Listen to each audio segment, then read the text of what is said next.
ಆತ್ಮೀಯ ವಿದ್ಯಾರ್ಥಿಗಳೇ, ಅರ್ಥಶಾಸ್ತ್ರದಲ್ಲಿ ಸಂಖ್ಯಾಶಾಸ್ತ್ರ ಪ್ರಥಮ PUC ಪಠ್ಯಪುಸ್ತಕದಲ್ಲಿ ಮೊದಲನೆಯ ಅಧ್ಯಾಯ ಅರ್ಥಶಾಸ್ತ್ರದ ಪೀಠಿಕೆ ಚರ್ಚೆ ಮಾಡಿದ್ವಿ. ಈಗ ಅದರಲ್ಲಿ ಬರ್ತಕ್ಕಂತಹ ಎರಡನೆಯ ಅಧ್ಯಾಯ ದತ್ತಾಂಶಗಳ ಸಂಗ್ರಹಣೆ. ಈಗಾಗಲೇ ಅರ್ಥಶಾಸ್ತ್ರದಲ್ಲಿ ಸಂಖ್ಯಾಶಾಸ್ತ್ರದ ಬಳಕೆ ಮತ್ತು ಅದರ ಪ್ರಾಮುಖ್ಯತೆ ಇತ್ಯಾದಿ ಅಂಶಗಳ ಬಗ್ಗೆ ಮೊದಲನೇ ಅಧ್ಯಾಯದಲ್ಲಿ ನೋಡಿರುವಂತೆ, ಈಗ ಯಾವುದೇ ಒಂದು ನಿರ್ದಿಷ್ಟ ಸಮಸ್ಯೆಗೆ ಸಂಬಂಧಪಟ್ಟ ಮಾಹಿತಿಯನ್ನು ಸಂಗ್ರಹ ಮಾಡಿಕೊಳ್ಳದೇನೆ, ದತ್ತಾಂಶಗಳನ್ನು ಅಂಕಿಅಂಶಗಳನ್ನು ಸಂಗ್ರಹ ಮಾಡಿಕೊಳ್ಳದೆ ಆ ಸಮಸ್ಯೆಗೆ ಪರಿಹಾರ ಕಂಡುಕೊಳ್ಳೋದು ಅಸಾಧ್ಯ ಅನ್ನುವಂಥ ಅಂಶವನ್ನು ನಾವೀಗಾಗಲೇ ಚರ್ಚೆ ಮಾಡಿದ್ವಿ. ಹೀಗಾಗಿ ದತ್ತಾಂಶ ಅಥವಾ ಅಂಕಿ ಸಂಖ್ಯೆಗಳ ಮಾಹಿತಿಯನ್ನು ಕಲೆ ಹಾಕ್ತಕ್ಕಂಥದ್ದು, ಸಂಗ್ರಹ ಮಾಡಿಕೊಳ್ತಕ್ಕಂಥದ್ರ ಬಗ್ಗೆ ಈ ಅಧ್ಯಾಯದೊಳಗೆ ಹಲವು ಅಂಶಗಳ ಬಗ್ಗೆ ಚರ್ಚೆ ಮಾಡೋಣ. ಇಲ್ಲಿ ಅರ್ಥಶಾಸ್ತ್ರದಲ್ಲಿ ನೀವು ಕೆಲವು ರೀತಿಯ ಹೇಳಿಕೆಗಳನ್ನು ಗಮನಿಸುತ್ತೀರಿ. ಅಂದರೆ ಹಲವಾರು ಏರಿಳಿತಗಳ ನಂತರ ಆಹಾರ ಧಾನ್ಯಗಳ ಉತ್ಪಾದನೆ 1990-91ರಲ್ಲಿ 176 ಮಿಲಿಯನ್ ಟನ್ಗಳಿಗೆ ಹಾಗೂ 1996-97ರಲ್ಲಿ 199 ಮಿಲಿಯನ್ ಟನ್ಗಳಿಗೆ ಏರಿಕೆಯಾಗುತ್ತದೆ. ಆದರೆ 1997-98ರಲ್ಲಿ 194 ಟನ್ಗಳಿಗೆ ಇಳಿಕೆಯಾಗಿರುತ್ತದೆ. ನಂತರದ ವರ್ಷಗಳಲ್ಲಿ ಆಹಾರ ಧಾನ್ಯಗಳ ಉತ್ಪಾದನೆ ನಿರಂತರವಾಗಿ ಏರಿಕೆಯಾಗುತ್ತಿದ್ದು 2001-2ರಲ್ಲಿ 212 ಮಿಲಿಯನ್ ಟನ್ಗಳಿಗೆ ತಲುಪಿದೆ. ಅಂದರೆ ಅರ್ಥ ಏನಪ್ಪ ಅಂತಂದರೆ, ಈ ಹೇಳಿಕೆಯನ್ನು ನಾವು ಗಮನಿಸಿದಾಗ ನಮಗೇನು ಅರ್ಥ ಆಗತ್ತಪ್ಪ ಅಂದ್ರೆ, ವಿವಿಧ ವರ್ಷಗಳಲ್ಲಿ ಆಹಾರ ಧಾನ್ಯಗಳ ಉತ್ಪಾದನೆ ಸ್ಥಿರವಾಗಿರುವುದಿಲ್ಲ ಅನ್ನುವಂಥ ಅಂಶಗಳನ್ನು ನಾವು ನೋಡಿದ್ವಿ. ನಮಗೆ ಪ್ರಶ್ನೆ ಏನು ಬರುತ್ತಂತಂದರೆ, ಒಂದು ಅಂಕದ ಪ್ರಶ್ನೆ ಒಳಗೆ ಚಲಕ ಎಂದರೇನು ಕೇಳ್ತಾರೆ ನಮಗೆ. ಚಲಕಗಳು ಅಥವಾ ಚಲಕ ಅಂದರೆ ಒಂದು ಗೊತ್ತಾದ ಕಾಲಾವಧಿಯಲ್ಲಿ ಬದಲಾವಣೆ ಉಂಟಾಗುವ ಪರಿಮಾಣ ಅಥವಾ ಸಂಗತಿಯನ್ನು ಚಲಕ ಅಂತ ಕರಿತೀವಿ. ಅಥವಾ ಕಾಲಾನಂತರ ಮೌಲ್ಯದಲ್ಲಾಗುವ ಬದಲಾವಣೆಯನ್ನು ಚಲಕ ಅಂತ ಕರಿತೀವಿ ನಾವು. ಇಂತಹ ಚಲಕಗಳು ಸಾಮಾನ್ಯವಾಗಿ ಎಕ್ಸ್ ಮತ್ತು ವಾಯ್ ಅಥವಾ ಜೆಡ್ ಅಕ್ಷರಗಳನ್ನು ಪ್ರತಿನಿಧಿಸುತ್ತವೆ. ಪ್ರತಿಯೊಂದು ಚಲಕಗಳ ಮೌಲ್ಯವು ಪ್ರಾಪ್ತಾಂಕ ಆಗಿರುತ್ತೆ. ಅಂದರೆ ಚಲಕದ ಮೌಲ್ಯ ಪ್ರಾಪ್ತಾಂಕ ಅಂದರೆ ಅಂಕಿ ಸಂಖ್ಯೆಗಳು. ಉದಾಹರಣೆಗೆ ನಾವು ಹೇಳಿದ್ವಿ, ಆಹಾರ ಧಾನ್ಯಗಳ ಉತ್ಪಾದನೆ 1970-71ರಲ್ಲಿ 100 ಮಿಲಿಯನ್ ಟನ್ಗಳಿದ್ದದ್ದು 2001-2ರಲ್ಲಿ 220 ಮಿಲಿಯನ್ ಟನ್ಗಳಿಗೆ ಬದಲಾಗಿರುವುದನ್ನು ಕೆಳಗಿನ ಕೋಷ್ಟಕದಲ್ಲಿ ತೋರಿಸಲಾಗಿದೆ. ಈಗ ಇದು ಜಸ್ಟ್ ದತ್ತಾಂಶಗಳನ್ನು ನಾವು ಯಾಕೆ ಇಲ್ಲಿ ಕೊಟ್ಟಿದ್ದೀವಪ್ಪ, ಇದ್ರ ಬಗ್ಗೆ ಡೀಟೇಲ್ ಆಗಿ ನಾವು ದತ್ತಾಂಶಗಳನ್ನು ನೆನಪಿಡಬೇಕು ಅಂತೇನಿಲ್ಲ. ನಮಗೇನು ಗೊತ್ತಾಗಬೇಕಾಗಿದೆ, ಕಾಲಾನಂತರದಲ್ಲಿ ಮೌಲ್ಯದಲ್ಲಾಗುವ ಬದಲಾವಣೆ. ಕಾಲಾನಂತರ ಅನ್ನೋದಕ್ಕೆ ಇದು ಒಂದು ಚಲಕ, ಎಕ್ಸ್ ಅನ್ನೋದು ಒಂದು ಚಲಕ. ಎಕ್ಸ್ ಚಲಕದಲ್ಲಾದ ಬದಲಾವಣೆ ವಾಯ್ ಚಲಕದಲ್ಲಿ ಏನು ಬದಲಾವಣೆ ತಂತು ಅಂದರೆ, ಒಂದು ಗೊತ್ತಾದ ಕಾಲಾವಧಿಯಲ್ಲಿ ಬದಲಾವಣೆ ಉಂಟಾಗುವ ಪರಿಮಾಣ ಅಥವಾ ಸಂಗತಿಯನ್ನು ಚಲಕ ಅಂತ ಕರಿತೀವಿ. ಅದರ ಬಗ್ಗೆ ನಾವು ತಿಳ್ಕೊಂಡ್ವಿ. ಇನ್ನು ಚಲಕದ ಜೊತೆಗೆ ದತ್ತಾಂಶ ಅಂದ್ರೆ ನಾವು ಹಿಂದಿನ ಅಧ್ಯಾಯದೊಳಗೆ ನೋಡಿವಿ. ದತ್ತಾಂಶ ಎಂದರೇನು ಅಂಥೇಳಿ ನಾವು ಹಿಂದಿನ ಅಧ್ಯಾಯದೊಳಗೆ ನೋಡಿದ್ವಿ. ಇಲ್ಲಿ ದತ್ತಾಂಶಗಳ ಮೂಲಗಳು, ದತ್ತಾಂಶದ ಮೂಲಗಳು ಯಾವುವು ಅನ್ನೋದ್ರ ಬಗ್ಗೆ ನಮಗೆ ಕೇಳ್ತಾರೆ. ಇಲ್ಲಿ ಪ್ರಮುಖವಾಗಿ ದತ್ತಾಂಶಗಳನ್ನು ಎರಡು ಮೂಲಗಳಲ್ಲಿ ನಾವೇನು ಮಾಡ್ತೀವಪ್ಪ ಅಂತಂದ್ರೆ ಕಲೆ ಹಾಕ್ತೀವಿ. ಈ ದತ್ತಾಂಶಗಳನ್ನು ಕಲೆ ಹಾಕುವವ ಯಾರಪ್ಪ ಅಂತಂದ್ರೆ ಶೋಧಕ. ಒಂದು ಸಂಶೋಧನೆಗೆ ಸಂಬಂಧಪಟ್ಟ ಮಾಹಿತಿಯನ್ನು ಕ್ರೋಢೀಕರಿಸುವವ ಯಾರಪ್ಪ ಅಂತಂದ್ರೆ ಶೋಧಕ. ಶೋಧಕ ಎರಡು ರೀತಿಯಾಗಿ ಮಾಹಿತಿಯನ್ನು ಕಲೆ ಹಾಕ್ಬೋದು. ಇಲ್ಲಿ ಮೊದಲನೇದು ದತ್ತಾಂಶದ ಮೂಲಗಳು, ಎರಡು ಮೂಲಗಳನ್ನು ತಿಳಿಸಿ ಅಂತ ಪ್ರಶ್ನೆ ಬಂದರೆ 2 ಅಂಕದ ಪ್ರಶ್ನೆ ಬರುತ್ತೆ. ಮೊದಲನೇದು ಪ್ರಾಥಮಿಕ ದತ್ತಾಂಶ, ಎರಡನೇದು ಮಾಧ್ಯಮಿಕ ದತ್ತಾಂಶ ಅಂತ ಎರಡು ಬರ್ತವೆ. ಪ್ರಾಥಮಿಕ ದತ್ತಾಂಶ ಮತ್ತೊಂದು ಮಾಧ್ಯಮಿಕ ದತ್ತಾಂಶ ಅಂತ ನೋಡಿದ್ವಿ ನಾವು. ಅಂದರೆ ಪ್ರಾಥಮಿಕ ದತ್ತಾಂಶ ಅಂತಂದರೆ ಸಂಶೋಧನಾಕಾರ ಅಥವಾ ಶೋಧಕ ವಿಚಾರ ಅಥವಾ ತನಿಖೆ ಮಾಡುವುದರ ಮೂಲಕ ದತ್ತಾಂಶಗಳನ್ನು ಸಂಗ್ರಹಿಸಿದರೆ, ಅಂದ್ರೆ ಪ್ರಪ್ರಥಮವಾಗಿ ತಾನೇ ನೇರವಾಗಿ ವಿಚಾರ ಅಥವಾ ತನಿಖೆ ಮಾಡುವುದರ ಮೂಲಕ ಮಾಹಿತಿಯನ್ನು ಕಲೆ ಹಾಕಿದಪ್ಪ ಅಂತಂದ್ರೆ ಅದನ್ನು ಪ್ರಾಥಮಿಕ ದತ್ತಾಂಶ ಅಂತ ನಾವು ಕರಿತೀವಿ. ಇನ್ನು ಎರಡನೇದಾಗಿ ಈ ಪ್ರಾಥಮಿಕ ದತ್ತಾಂಶದ ಬಗ್ಗೆ ಒಂದು ಉದಾಹರಣೆ ಕೊಡಿ. ನಿಮಗೀಗ ಶಾಲಾ ವಿದ್ಯಾರ್ಥಿಗಳಲ್ಲಿ ಸಿನಿಮಾ ತಾರೆಯೊಬ್ಬರ ಜನಪ್ರಿಯತೆಯನ್ನು ತಿಳಿಯಬೇಕಾಗಿದೆ ಎಂದು ಊಹಿಸಿಕೊಳ್ಳೋಣ. ನಿಮಗೆ ಅಗತ್ಯವಾದ ಮಾಹಿತಿಯನ್ನು ಪಡೆಯಲು ಅಧಿಕ ಸಂಖ್ಯೆಯ ಶಾಲಾ ವಿದ್ಯಾರ್ಥಿಗಳನ್ನು ಪ್ರಶ್ನಿಸುವ ಮೂಲಕ ವಿಚಾರಿಸಬೇಕಾಗುತ್ತದೆ. ಈ ರೀತಿ ಪಡೆದ ದತ್ತಾಂಶಗಳನ್ನು ಪ್ರಾಥಮಿಕ ದತ್ತಾಂಶದ ಉದಾಹರಣೆ ಅಂತ ನಾವು ಕರಿತೀವಿ. ಇನ್ನು ಪ್ರಾಥಮಿಕ ದತ್ತಾಂಶದ ಜೊತೆಗೆ ಇಲ್ಲಿ ಏನು ಮತ್ತೊಂದು ಪ್ರಶ್ನೆ ಪ್ರಾಥಮಿಕ ದತ್ತಾಂಶದೊಳಗೆ ಕೇಳ್ತಾರಂತಂದ್ರೆ, ಸಂಶೋಧಕನು ಸಂಗ್ರಹಿಸಿದ ದತ್ತಾಂಶಕ್ಕೆ ಡ್ಯಾಶ್ ಡ್ಯಾಶ್ ಎಂದು ಹೆಸರು. ಸಂಶೋಧಕನು ಸಂಗ್ರಹಿಸಿದ ದತ್ತಾಂಶಕ್ಕೆ ಡ್ಯಾಶ್ ಡ್ಯಾಶ್ ಎಂದು ಹೆಸರು ಪ್ರಾಥಮಿಕ ದತ್ತಾಂಶ. ಪ್ರಾಥಮಿಕ ದತ್ತಾಂಶ ಅಂಥೇಳಿ ನಾವು ಕರಿತೀವಿ. ಇನ್ನು ಮಾಧ್ಯಮಿಕ ದತ್ತಾಂಶ, ಮಾಧ್ಯಮಿಕ ದತ್ತಾಂಶ ಅಂತಂದರೆ ಸೆಕೆಂಡರಿ ಡಾಟಾ ಅಂತ ಕರೀತಾರೆ, ಪ್ರೈಮರಿ ಡಾಟಾ. ಇತರರು ಈಗಾಗಲೇ ಸಂಗ್ರಹಿಸಿದ ಮತ್ತು ಸಂಸ್ಕರಿಸಿದ ದತ್ತಾಂಶಗಳನ್ನು ಮಾಧ್ಯಮಿಕ ದತ್ತಾಂಶ ಅಂತ ಕರಿತೀವಿ. ಅಂದರೆ ಇತರರು ಈಗಾಗಲೇ ಸಂಗ್ರಹಿಸಿ ಮತ್ತು ಅದನ್ನು ಸಂಸ್ಕರಿಸಿದ ದತ್ತಾಂಶಗಳು, ಇವುಗಳನ್ನು ಪ್ರಕಟಿತ ಮೂಲಗಳಾದ ಸರ್ಕಾರಿ ಪ್ರಕಟಣೆಗಳು, ನಿಯತಕಾಲಿಕೆಗಳು, ದಿನಪತ್ರಿಕೆಗಳು, ಅರ್ಥಶಾಸ್ತ್ರಜ್ಞರು ಬರೆದ ಪುಸ್ತಕಗಳು ಅಥವಾ ಯಾವುದೇ ಇತರೆ ಮೂಲಗಳು. ನಿಮಗೆ ಮಾಧ್ಯಮಿಕ ದತ್ತಾಂಶಕ್ಕೆ ಉದಾಹರಣೆ ಕೊಡಿ ಅಂತ ಕೇಳ್ಬೋದು. ಆವಾಗ ನಿಯತಕಾಲಿಕೆಗಳು, ಸರ್ಕಾರಿ ಪ್ರಕಟಣೆಗಳು, ನಿಯತಕಾಲಿಕೆಗಳು, ದಿನಪತ್ರಿಕೆಗಳು, ಮ್ಯಾಗ್ಜಿನ್ ದಿನಪತ್ರಿಕೆಗಳು, ಅರ್ಥಶಾಸ್ತ್ರಜ್ಞರು ಬರೆದ ಪುಸ್ತಕಗಳು ಅಥವಾ ಯಾವುದೇ ಇತರೆ ಮೂಲಗಳು. ಉದಾಹರಣೆಗೆ ಅಂತರ್ಜಾಲದಿಂದ ಪಡೆದಿರಬಹುದು, ಈಗಾಗಲೇ ಪ್ರಕಟಗೊಂಡಿರ್ತದೆ. ಭಾರತದ ಜನಗಣತಿ ಈಗಾಗಲೇ ಪ್ರಕಟಗೊಂಡದ. ಅದರೊಳಗಿರ್ತಕ್ಕಂಥ ಮಾಹಿತಿಯನ್ನು ನಾವು ಪಡ್ಕೊಂಡು ಇನ್ನೊಂದು ಅಧ್ಯಯನಕ್ಕೆ ಅದನ್ನು ಬಳಕೆ ಮಾಡಿದ್ವು ಅಂದರೆ ಅದು ಮಾಧ್ಯಮಿಕ ದತ್ತಾಂಶ.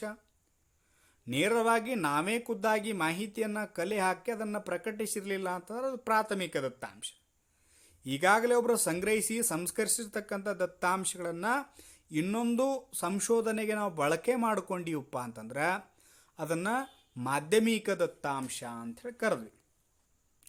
ಉದಾಹರಣೆಗೆ ಅಂತರ್ಜಾಲದಿಂದ ಪಡೆದಿರಬಹುದು. ಆದ್ದರಿಂದ ಇದು ಮೊದಲ ಬಾರಿ ಸಂಗ್ರಹಿಸಿದ ಮೂಲಕ್ಕೆ ಪ್ರಾಥಮಿಕವಾಗಿದ್ದು ನಂತರ ಉಪಯೋಗಿಸುವ ಎಲ್ಲ ಮೂಲಗಳಿಗೆ ಮಾಧ್ಯಮಿಕ ಆಗಿರುತ್ತದೆ. ಅಂದ್ರೆ ಮೊದಲು ಯಾರು ಸಂಗ್ರಹಿಸಿರ್ತಲ್ಲ ಅದು ಪ್ರಾಥಮಿಕ, ಅದನ್ನು ಮತ್ತೊಂದಕ್ಕೆ ಬಳಕೆ ಮಾಡಿದ್ವಿ ಅಂದ್ರೆ ಅದು ಮಾಧ್ಯಮಿಕ ದತ್ತಾಂಶ ಅಂತ ಕರಿತೀವಿ. ಮಾಧ್ಯಮಿಕ ದತ್ತಾಂಶ ಅಂದ್ರೆ ಏನು ನೋಡಿದ್ವಿ. ಇನ್ನು ಮಾಧ್ಯಮಿಕ ದತ್ತಾಂಶದ ಬಳಕೆ ಏನು ಮಾಡ್ತದಪ್ಪ ಅಂತಂದ್ರೆ ನಮಗೆ ಸಮಯವನ್ನು ಉಳಿಸ್ತದ, ಜೊತೆಗೆ ವೆಚ್ಚಗಳನ್ನು ಉಳಿತಾಯ ಮಾಡ್ತದ. ನೀವು ವಿದ್ಯಾರ್ಥಿಗಳಿಂದ ಸಿನಿಮಾ ತಾರೆಯೊಬ್ಬರ ಜನಪ್ರಿಯತೆ ಬಗ್ಗೆ ಮಾಹಿತಿ ಸಂಗ್ರಹಿಸಿದ ನಂತರ ಒಂದು ವರದಿಯನ್ನು ಪ್ರಕಟಿಸಬಹುದು. ಈ ವರದಿಯನ್ನು ಬೇರೆಯವರು ಅಂತಹುದೇ ಅಧ್ಯಯನಕ್ಕೆ ಬಳಸಿದಾಗ ಅದು ಮಾಧ್ಯಮಿಕ ದತ್ತಾಂಶ. ಅಂದರೆ ಪ್ರಪ್ರಥಮವಾಗಿ ಪ್ರಾಥಮಿಕ ದತ್ತಾಂಶ ನೇರವಾಗಿ ಸಂಶೋಧನಾಕಾರ ತನಿಖೆ ಮಾಡೋದ್ರ ಮೂಲಕ ಸಂಗ್ರಹಿಸಿರ್ತಕ್ಕಂಥ ಮಾಹಿತಿ. ಆ ಸಂಗ್ರಹಿಸಿದ್ದನ್ನು ಪ್ರಕಟಗೊಂಡ ಮೇಲೆ ಅದನ್ನು ಮತ್ತೊಬ್ಬರು ಬಳಕೆ ಮಾಡಿದ್ರಪ್ಪ ಅಂತಂದ್ರೆ ಮಾಧ್ಯಮಿಕ ದತ್ತಾಂಶ ಅಂತ ಕರಿತೀವಿ. ಇನ್ನು ದತ್ತಾಂಶಗಳ ಸಂಗ್ರಹಣೆ ಹೇಗೆ ಮಾಡುತ್ತೇವೆ ಅಂದ್ರೆ ದತ್ತಾಂಶಗಳನ್ನ ಸಂಗ್ರಹಣೆ ಮಾಡೋದು ಪ್ರಾಥಮಿಕ ಮಾಧ್ಯಮಿಕ ದತ್ತಾಂಶ ಅಂತ ನೋಡಿದ್ವಿ. ಆದ್ರೆ ಅದಕ್ಕೆ ಸಾಧನಗಳು ಬೇಕಲ್ಲ, ಅದನ್ನು ಯಾವ ರೀತಿಯಾಗಿ ನಾವು ಅದನ್ನು ಕಲೆ ಹಾಕಬೇಕು, ಸಂಗ್ರಹಿಸ್ಕೋಬೇಕು ಅನ್ನುವಂಥದ್ದು. ಒಬ್ಬ ತಯಾರಕನು ಯಾವ ಸರಕನ್ನು ಉತ್ಪಾದಿಸಬೇಕು, ಒಂದು ರಾಜಕೀಯ ಪಕ್ಷವು ಯಾವ ಅಭ್ಯರ್ಥಿಯನ್ನು ಆಯ್ಕೆ ಮಾಡಬೇಕೆಂಬುದನ್ನು ಹೇಗೆ ನಿರ್ಧರಿಸುತ್ತಾರೆ ಎಂದು ನಿಮಗೆ ಗೊತ್ತೇ? ಇದಕ್ಕಾಗಿ ಮೊದಲು ನಿರ್ದಿಷ್ಟ ಸರಕು ಅಥವಾ ಅಭ್ಯರ್ಥಿಯ ಬಗ್ಗೆ ಹಲವಾರು ಪ್ರಶ್ನೆಗಳನ್ನು ಹೆಚ್ಚು ಜನರ ಗುಂಪಿಗೆ ಕೇಳುವುದರ ಮೂಲಕ ಸಮೀಕ್ಷೆ ಮಾಡ್ತಾರೆ. ಆ ಕ್ಷೇತ್ರಕ್ಕೆ ಅಭ್ಯರ್ಥಿ ಯಾರು ಅತ್ಯಂತ ಪ್ರಾಬಲ್ಯವನ್ನು ಪಡೆದಿದ್ದಾರೆ, ಅದು ಯಾವುದು ಉದ್ದೇಶದ ಕೆಲವು ಗುಣಗಳಾದ ಬೆಲೆ, ಗುಣ, ಉಪಯೋಗ, ಸರಕುಗಳ ವಿಷಯದಲ್ಲಾದರೆ, ಇನ್ನು ಅಭ್ಯರ್ಥಿ ವಿಷಯದೊಳಗೆ ನೋಡೋದಾದರೆ ಗುಣಗಳಾದ ಜನಪ್ರಿಯತೆ, ಪ್ರಾಮಾಣಿಕತೆ, ನಿಷ್ಠೆಗಳನ್ನು ವರ್ಣಿಸುವುದಾಗಿದೆ. ಸಮೀಕ್ಷೆಯ ಉದ್ದೇಶ ದತ್ತಾಂಶಗಳನ್ನು ಸಂಗ್ರಹಿಸುವುದು. ಸಮೀಕ್ಷೆಯು ವ್ಯಕ್ತಿಗಳಿಂದ ಮಾಹಿತಿಯನ್ನು ಒಟ್ಟುಗೂಡಿಸುವ ಒಂದು ವಿಧಾನ ಅಂತ ನಾವು ಕರಿತೀವಿ. ಅದರಲ್ಲಿ ಸಾಧನ ಪರಿಕರಗಳ ತಯಾರಿಕೆ, ಅದರೊಳಗೆ ಮೊದಲನೇದು ಯಾವುದಪ್ಪ ಅಂತಂದ್ರೆ ಸಮೀಕ್ಷೆಯಲ್ಲಿ ಪ್ರಶ್ನಾವಳಿ, ಸಂದರ್ಶನ ಪಟ್ಟಿಯನ್ನು ಬಳಸಲಾಗುತ್ತದೆ. ಪ್ರಶ್ನಾವಳಿಯನ್ನು ಅಥವಾ ಸಂದರ್ಶನದ ಪಟ್ಟಿಯನ್ನು ಬಳಸಲಾಗುತ್ತೆ. ಪ್ರಶ್ನಾವಳಿಯನ್ನು ಪ್ರತಿವಾದಿಯೇ ವೈಯಕ್ತಿಕವಾಗಿ ಕೊಡಬಹುದು ಅಥವಾ ಶೋಧಕನು ಅಥವಾ ತರಬೇತಿ ಹೊಂದಿದ ಶೋಧಕ ತನಿಖೆದಾರ ಕೊಡಬಹುದು. ಇಲ್ಲಿ ಪ್ರಶ್ನಾವಳಿಯನ್ನು ತಯಾರು ಮಾಡುವಾಗ ಇಲ್ಲಿ ಉತ್ತಮ ಪ್ರಶ್ನಾವಳಿ ಅಂತ ಬರ್ತದೆ ನೋಡ್ರಿ. ಉತ್ತಮ ಪ್ರಶ್ನಾವಳಿಯ ಗುಣಲಕ್ಷಣಗಳನ್ನು ಬರೆಯಿರಿ ಅಂತ ಕೇಳ್ತಾರೆ ನಮಗೆ. ಪ್ರಶ್ನಾವಳಿ ತಯಾರು ಮಾಡ್ತೀವಿ, ಒಂದು ಪ್ರಶ್ನಾವಳಿಯನ್ನು ತಯಾರು ಮಾಡ್ತೀವಿ. ಆ ಪ್ರಶ್ನಾವಳಿ ತಯಾರು ಮಾಡಿದಾಗ ಆ ಪ್ರಶ್ನಾವಳಿ ಹೆಂಗಿರಬೇಕು, ಪ್ರಶ್ನಾವಳಿಯ ಲಕ್ಷಣಗಳು ಯಾವುವು? ಮೊದಲನೇದು, ಪ್ರಶ್ನಾವಳಿಯು ಹೆಚ್ಚು ಉದ್ದವಾಗಿರಬಾರದು. ಅಂದರೆ ಪ್ರಶ್ನೆಗಳು ಎಷ್ಟು ಸಾಧ್ಯವೋ ಅಷ್ಟು ಕನಿಷ್ಠ ಸಂಖ್ಯೆಯಲ್ಲಿ ಇರಬೇಕು. ಉದ್ದವಾದ ಪ್ರಶ್ನಾವಳಿಗಳು ಜನರಿಗೆ ಪೂರ್ಣಗೊಳಿಸಲು ಉತ್ತರಿಸಲು ಅಡ್ಡಿಪಡಿಸುತ್ತದೆ. ನಮಗೆ ಏನು ಮಾಹಿತಿ ಬೇಕಾಗಿಲ್ಲ ಅದರ ಬಗ್ಗೆ ಮಾತ್ರ ಪ್ರಶ್ನೆ ಕೇಳೋದು. ಅತಿಯಾದ ಉದ್ದವಾದ ಪ್ರಶ್ನೆಗಳನ್ನು ಕೇಳಬಾರ್ದು. ಎರಡನೇದಾಗಿ, ಪ್ರಶ್ನಾವಳಿಯ ಸರಣಿ ಸಾಮಾನ್ಯದಿಂದ ನಿರ್ದಿಷ್ಟತೆಯೆಡೆಗೆ ಚಲಿಸಬೇಕು. ಅಂದರೆ ಪ್ರಶ್ನಾವಳಿ ಸಾಮಾನ್ಯ ಪ್ರಶ್ನೆಯಿಂದ ಪ್ರಾರಂಭವಾಗಿ ನಂತರ ಹೆಚ್ಚು ನಿರ್ದಿಷ್ಟ ಪ್ರಶ್ನೆಗಳಿಗೆ ಮುಂದೆ ಸಾಗಬೇಕು. ಇದು ಪ್ರತಿವಾದಿಗಳಿಗೆ ಉತ್ತರಿಸಲು ಹಿತವಾಗಿರುತ್ತದೆ. ಹೆಂಗಂತಂದ್ರೆ ಕಳಪೆ ಪ್ರಶ್ನೆ ಹೆಂಗೆ ಕೇಳಬಾರ್ದು? ವಿದ್ಯುತ್ ಶಕ್ತಿಯ ಬೆಲೆ ಏರಿಕೆ ಸಮ್ಮತವೇ?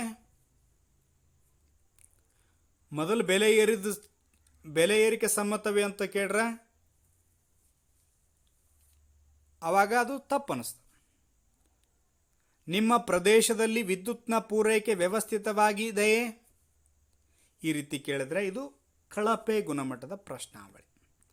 ಇಲ್ಲಿ ಏನು ಕೇಳಿದ್ದಾರೆ, ಪ್ರಶ್ನಾವಳಿ ಸರಣಿ ಸಾಮಾನ್ಯದಿಂದ ನಿರ್ದಿಷ್ಟತೆಯೆಡೆಗೆ ಚಲಿಸಬೇಕು.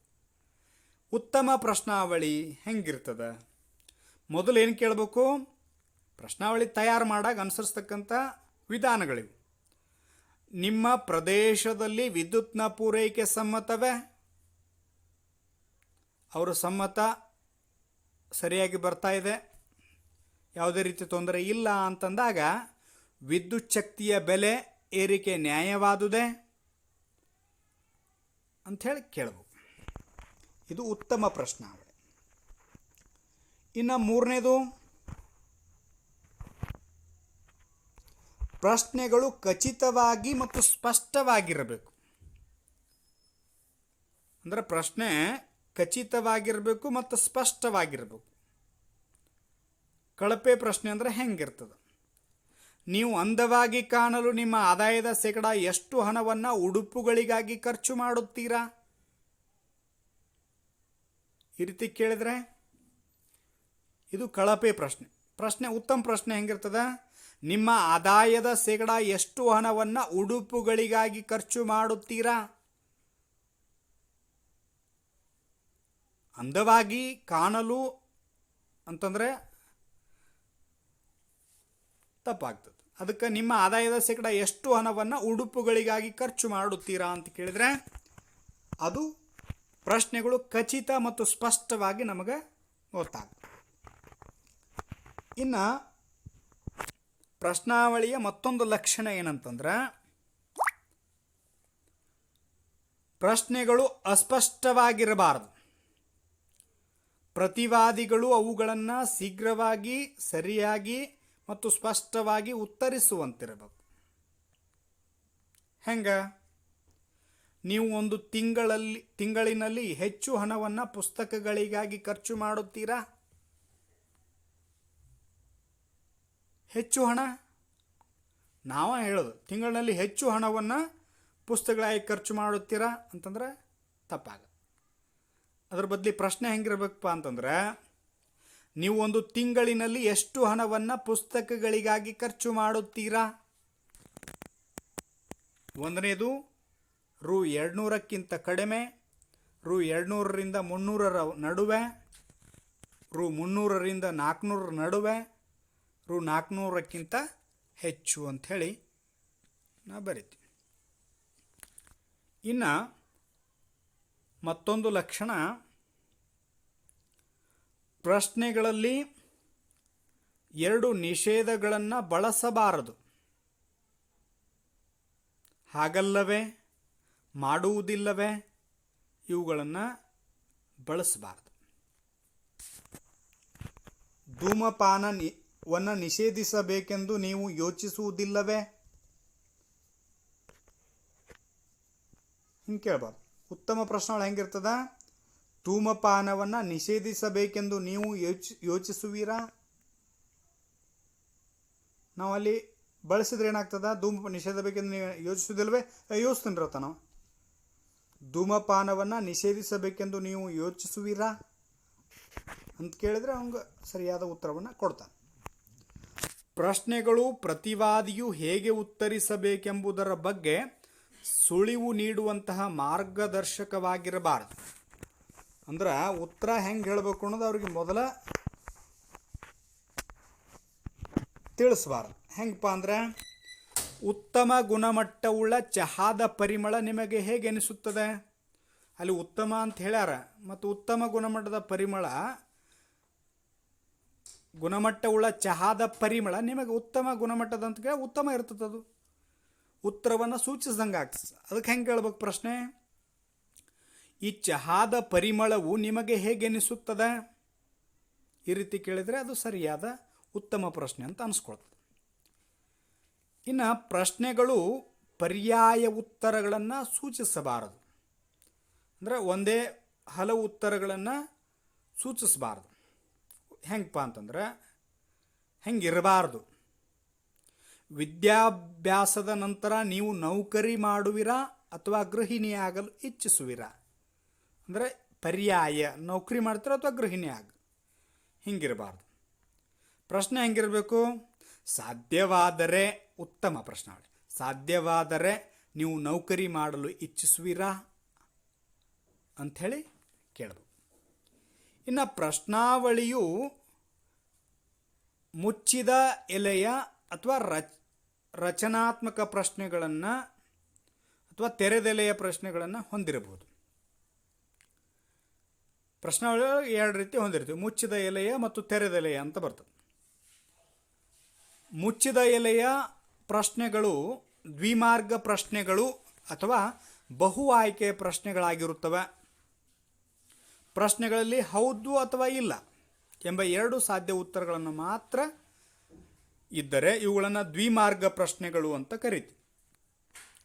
ಉತ್ತರಗಳು ಆಯ್ಕೆಯ ಸಾಧ್ಯತೆ ಎರಡಕ್ಕಿಂತ ಹೆಚ್ಚಾಗಿದ್ದರೆ ಅದನ್ನು ಬಹು ಆಯ್ಕೆಯ ಪ್ರಶ್ನೆಗಳು ಅಂತ ಕರಿತೀವಿ. ಉದಾಹರಣೆಗೆ, ನಿಮ್ಮ ಜಮೀನನ್ನು ಏಕೆ ಮಾರಾಟ ಮಾಡುತ್ತಿದ್ದೀರಿ?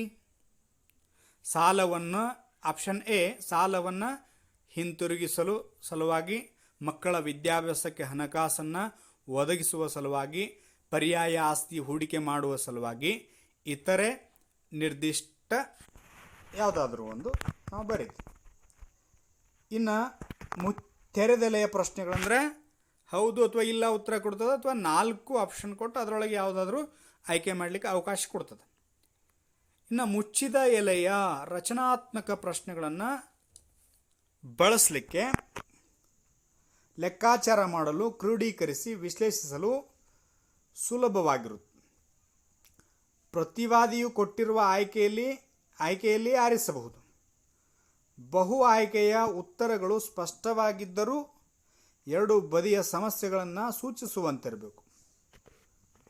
ಇವುಗಳನ್ನು ಬರೆಯುವುದು ಕಷ್ಟ. ಕೊಟ್ಟಿರುವ ಬಹು ಆಯ್ಕೆ ಉತ್ತರಗಳಲ್ಲಿ ವ್ಯಕ್ತಿಯು ಸರಿಯಾದ ಉತ್ತರ ಇಲ್ಲದೇ ಇರುವ ಸಾಧ್ಯತೆಗಳು ಇರುತ್ತದೆ. ಅಂದರೆ ಇದು ಮುಚ್ಚಿದ ಎಲೆಯ ಪ್ರಶ್ನೆ ಅಥವಾ ರಚನಾತ್ಮಕ ಪ್ರಶ್ನಾವಳಿಯ ಮುಂದುವರೆದ ಭಾಗ ಅದ. ಅಂದ್ರೆ ಅವನು ಆಯ್ಕೆ ಅದರೊಳಗೆ ಇರಲಿಲ್ಲಪ್ಪ ಅಂತಂದ್ರೆ ಆವಾಗ ಇತರೆ ಎಂಬ ಆಯ್ಕೆಯನ್ನು ನೀಡಲಾಗುತ್ತದೆ. 4 ಆಪ್ಷನ್ ಕೊಟ್ಟಿರ್ತೀವಿ ನಾವು. ಪರ್ಯಾಯ ಆಸ್ತಿ ಖರೀದಿ ಮಾಡೋಕ್ಕೋ ಅಥವಾ ವಿದ್ಯಾಭ್ಯಾಸ ಸಲುವಾಗಿ, ಸಾಲವಲ್ಲ ಅಥವಾ ಇತರೆ ಅಂಥೇಳಿ. ಅದರೊಳಗೆ ಇರಲಿಲ್ಲ ಅನ್ನೋದ್ರೆ ಇತರೆ ಆಪ್ಷನ್ ಹಾಕ್ತಾನೆ. ಆವಾಗ ಅದನ್ನು ನಿರ್ಬಂಧಿಸ್ತಕ್ಕ ಪ್ರತಿವಾದಿ ಉತ್ತರಕ್ಕೆ ನಿರ್ಬಂಧ ನೀಡಿದಂಗೆ ಆಗ್ತದೆ. ಇನ್ನು ತೆರೆದೆಲೆಯ ಪ್ರಶ್ನೆಗಳು ಹೆಚ್ಚು ವೈಯಕ್ತಿಕ ಪ್ರತಿಕ್ರಿಯೆಗಳಿಗೆ ಅವಕಾಶ ನೀಡುತ್ತದೆ. ಈ ಪ್ರತಿಕ್ರಿಯೆಗಳು ಹೆಚ್ಚು ವಿಭಿನ್ನವಾಗಿರುವುದರಿಂದ ಇವುಗಳನ್ನು ಅರ್ಥೈಸುವುದು ಮತ್ತು ಎಣಿಕೆ ಮಾಡುವುದು ಕಷ್ಟ. ತೆರೆದೆಲೆಯ ಪ್ರಶ್ನೆ ಹೆಂಗಿರ್ತೈತಪ್ಪ ಅಂದ್ರೆ ವಿವರಣ ರೂಪದೊಳಗೆ ಉತ್ತರವನ್ನು ಕೊಡೋದು. ನೋಡಿ, ಜಾಗತೀಕರಣದ ಬಗ್ಗೆ ನಿಮ್ಮ ಅಭಿಪ್ರಾಯವೇನು? ಅದನ್ನು ಪೇಜ್ಗಟ್ಟಲೆ ನಾವೇನು ಮಾಡ್ಬೋದು, ಉತ್ತರ ಪ್ರಬಂಧ ರೂಪದೊಳಗೆ ಅದನ್ನು ವಿವರಣೆ ಕೊಡ್ತಾ ಹೋಗೋದು. ಈ ರೀತಿ ನಾವು ಕಾಣ್ತೀವಿ. ಇನ್ನು ಇದರೊಳಗೆ ಇಷ್ಟು ನಾವು ನೋಡಿದ್ವಿ. ಇದರೊಳಗೆ ಒಂದು ಪ್ರಶ್ನಾವಳಿಯ ಶಾಲಾ ಬಿಸಿಯೂಟದ ಮಾದರಿಯನ್ನು ಕುರಿತು ಒಂದು ನೋಡ್ರಿ, ಇದರೊಳಗೆ ಯೋಜನಾಧಾರಿತ ಪ್ರಶ್ನೆ ಬರ್ತದೆ. ನೀವು ಒಬ್ಬ ಸಂಶೋಧನಾ ವಿದ್ಯಾರ್ಥಿಯಾಗಿದ್ದು, ಏನು ಕೇಳ್ತಾರೆ ಇಲ್ಲಿ, ನೀವು ಒಬ್ಬ ಸಂಶೋಧನಾ ವಿದ್ಯಾರ್ಥಿಯಾಗಿದ್ದು ನೀವು ಶಾಲೆಗಳಲ್ಲಿ ಬಿಸಿಯೂಟದ ಮಾದರಿ ಸಮೀಕ್ಷೆ ಮಾಡಬೇಕಾಗಿದೆ ಎಂದುಕೊಳ್ಳಿ. ನಿಮ್ಮ ಸಮೀಕ್ಷೆಗೆ ಸರಿಹೊಂದುವ ಪ್ರಶ್ನಾವಳಿಯನ್ನು ತಯಾರಿಸಿ ಅಂತ ಕೇಳ್ತಾರೆ. ಅವಾಗ ನೀವೇನು ಮಾಡಬೇಕಾಗತ್ತೆ, ಒಂದು ಪ್ರಶ್ನಾವಳಿಯ ಮಾದರಿಯನ್ನು ತಯಾರು ಮಾಡಿ. ಇಲ್ಲಿ ಉದಾಹರಣೆಗೆ ಶಾಲೆಯ ಹೆಸರು ಡ್ಯಾಶ್ ಡ್ಯಾಶ್ ಅಂತ ಕೊಡೋದು, ಅಥವಾ ಶಾಲೆಯ ವಿಳಾಸ ಡ್ಯಾಶ್ ಡ್ಯಾಶ್ ಅಂತ ಪ್ರಶ್ನಾವಳಿ ತಯಾರು ಮಾಡೋದು. ಶಾಲೆಯಲ್ಲಿ ವ್ಯಾಸಂಗ ಮಾಡುವ ವಿದ್ಯಾರ್ಥಿಗಳ ಸಂಖ್ಯೆ ಡ್ಯಾಶ್ ಡ್ಯಾಶ್, ಅದರಲ್ಲಿ ಆಪ್ಷನ್ ಎ ಗಂಡು ಮಕ್ಕಳು, ಆಪ್ಷನ್ ಬಿ ಹೆಣ್ಣು ಮಕ್ಕಳು. ಈ ರೀತಿ ಪ್ರತಿದಿನ ಶಾಲೆಗೆ ಹಾಜರಾಗುವ ಸರಾಸರಿ ವಿದ್ಯಾರ್ಥಿಗಳ ಸಂಖ್ಯೆ ಡ್ಯಾಶ್ ಡ್ಯಾಶ್. ಮತ್ತೊಂದು 5ನೇದು ಪ್ರತಿ ವಿದ್ಯಾರ್ಥಿಗಳಿಗೆ ಸರ್ಕಾರ ನೀಡುವ ಅಕ್ಕಿಯ ಪ್ರಮಾಣವೆಷ್ಟು ಡ್ಯಾಶ್ ಡ್ಯಾಶ್. 6ನೇದು ಪ್ರತಿ ವಿದ್ಯಾರ್ಥಿಗಳಿಗೆ ನೀಡುವ ತರಕಾರಿ ಪ್ರಮಾಣ ಡ್ಯಾಶ್ ಡ್ಯಾಶ್. ಪ್ರತಿ ವಿದ್ಯಾರ್ಥಿಗಳಿಗೆ ಒಂದು ದಿನಕ್ಕೆ ತಗಲುವ ವೆಚ್ಚ ಡ್ಯಾಶ್ ಡ್ಯಾಶ್. ಸರ್ಕಾರ ನೀಡುತ್ತಿರುವ ಬಿಸಿಯೂಟ ಯೋಜನೆ ವಿದ್ಯಾರ್ಥಿಗಳಿಗೆ ಅನುಕೂಲವಾಗಿದೆಯೇ? ಹೌದು ಬಾರ್ ಇಲ್ಲ. 9ನೇದು ಸರ್ಕಾರ ಕೊಡುವ ಬಿಸಿಯೂಟದ ಗುಣಮಟ್ಟ 4 ಆಪ್ಷನ್ ಕೊಡೋದು. ಎ ಅತ್ಯುತ್ತಮವಾಗಿದೆ, ಬಿ ಉತ್ತಮವಾಗಿದೆ, ಸಿ ಸಾಧಾರಣವಾಗಿದೆ, ಡಿ ಕಳಪೆಯಾಗಿದೆ. ಈ ಪ್ರಶ್ನಾವಳಿಯನ್ನು ತಯಾರು ಮಾಡಿದ್ದನ್ನು ನಾವು ಶಾಲೆಯ ಬಿಸಿಯೂಟದ ಮಾದರಿ ಸಮೀಕ್ಷೆಗೆ ಬಳಸ್ಕೊಳ್ಳೋದ್ರ ಮೂಲಕ ನಾವು ಶಾಲಾ ಬಿಸಿಯೂಟದ ಗುಣಮಟ್ಟವನ್ನು ಅರಿಲಿಕ್ಕೆ ಶಾಲೆಗಳಿಗೆ ಭೇಟಿ ಕೊಡುವುದರ ಮೂಲಕ ಅಥವಾ ಪ್ರಶ್ನಾವಳಿಯ ಗುಚ್ಛವನ್ನು ಅಂಚೆ ಮೂಲಕ ರವಾನೆ ಮಾಡುವುದರ ಮೂಲಕ ಅನೇಕ ವಿಧಾನಗಳನ್ನು ಬಳಕೆ ಮಾಡಿ ಅದರ ಮಾಹಿತಿಯನ್ನು ಕಲೆ ಹಾಕುವುದು. ಹೀಗಾಗಿ ಮಾಹಿತಿ ಸಂಗ್ರಹ ಮಾಡ್ಕೋಬೇಕಾದ್ರೆ ಸಾಧನಗಳಲ್ಲಿ ಪ್ರಶ್ನಾವಳಿಯನ್ನು ನಾವೇನು ಮಾಡ್ತೀವಪ್ಪ ಅಂತಂದ್ರೆ ಬಳಕೆ ಮಾಡ್ತೀವಿ. ಈಗ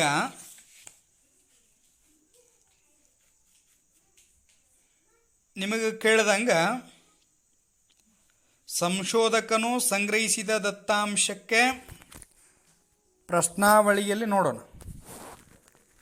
ಪ್ರಶ್ನಾವಳಿಯಲ್ಲಿ ನೋಡೋ ಪ್ರಕಾರ ಇದರೊಳಗೆ ಏನು ಪ್ರಶ್ನೆ ಬಂದಿದೆ ನೋಡಿ. ಸಂಶೋಧಕನು ಸಂಗ್ರಹಿಸಿದ ದತ್ತಾಂಶಕ್ಕೆ ಡ್ಯಾಶ್ ಡ್ಯಾಶ್ ಎಂದು ಹೆಸರು. ಪ್ರಾಥಮಿಕ ದತ್ತಾಂಶ ಅಂತ ನಾವು ಕರಿತೀವಿ. ಇನ್ನು ಚಲಕ ಎಂದರೇನು ಅಂತ ಕೇಳಿದ್ದಾರೆ. ಕಾಲಾನಂತರ ಮೌಲ್ಯದಲ್ಲಾಗುವ ಬದಲಾವಣೆಯನ್ನು ಚಲಕ ಅಂತ ಕರಿತೀವಿ ನಾವು. ಕಾಲಾನಂತರ ಮೌಲ್ಯದಲ್ಲಾಗುವ ಬದಲಾವಣೆಯನ್ನು ಚಲಕ ಅಂಥೇಳಿ ಕರಿತೀವಿ. ಇದರೊಳಗೆ ಮತ್ಯಾವ ಬಂದಿದ್ದಾವೆ?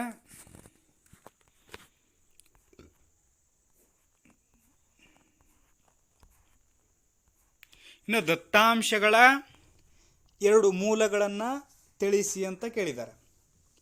ಪ್ರಾಥಮಿಕ ದತ್ತಾಂಶ, ಮಾಧ್ಯಮಿಕ ದತ್ತಾಂಶ. ಇನ್ನು ಉತ್ತಮ ಪ್ರಶ್ನಾವಳಿಯ 2 ಗುಣಲಕ್ಷಣಗಳನ್ನು ಬರೆಯಿರಿ ಅಂತ ಕೇಳಿದ್ದಾರೆ. ಅಲ್ಲಿ ಪ್ರಶ್ನಾವಳಿಗಳು ಹೆಚ್ಚು ಉದ್ದವಾಗಿರಬಾರದು, ಪ್ರಶ್ನಾವಳಿಯ ಸರಣಿ ಸಾಮಾನ್ಯದಿಂದ ನಿರ್ದಿಷ್ಟತೆಗೆ ಚಲಿಸಬೇಕು, ಪ್ರಶ್ನೆಗಳು ಖಚಿತವಾಗಿ ಮತ್ತು ಸ್ಪಷ್ಟವಾಗಿರಬೇಕು, ಪ್ರಶ್ನೆಗಳು ಪರ್ಯಾಯ ಉತ್ತರಗಳನ್ನು ಸೂಚಿಸಬಾರದು ಇತ್ಯಾದಿ ಅಂಶಗಳನ್ನು ಇದರಲ್ಲಿ ನಾವು ನೋಡ್ತೀವಿ. ಜೊತೆಗೆ ನೀವು ಒಬ್ಬ ಸಂಶೋಧನಾ ವಿದ್ಯಾರ್ಥಿಯಾಗಿದ್ದು ನೀವು ಶಾಲೆಗಳಲ್ಲಿ ಬಿಸಿಯೂಟದ ಮಾದರಿ ಸಮೀಕ್ಷೆ ಮಾಡಬೇಕಾಗಿದೆ ಎಂದುಕೊಳ್ಳಿ. ನಿಮ್ಮ ಸಮೀಕ್ಷೆಗೆ ಸರಿಹೊಂದುವ ಉತ್ತಮ ಪ್ರಶ್ನಾವಳಿಯನ್ನು ತಯಾರಿಸಿ ಇದಕ್ಕೂ ಉತ್ತರವನ್ನು ನೋಡಿವಿ. ಧನ್ಯವಾದಗಳು.